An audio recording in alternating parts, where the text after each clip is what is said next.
এখন ফেসবুক ইউটিউবে ভিডিও দেখি আর হাসি। ওই যে আল্লাহ ছাড় দেন কিন্তু ছেড়ে দেন না, এমন ইতিহাস কি আগে কখনো দেখেছেন?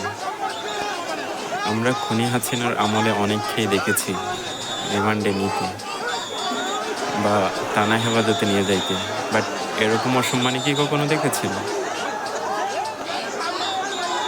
দেখি, বললাম না আল্লাহ ছাড় দেন কিন্তু ছেড়ে দেন না।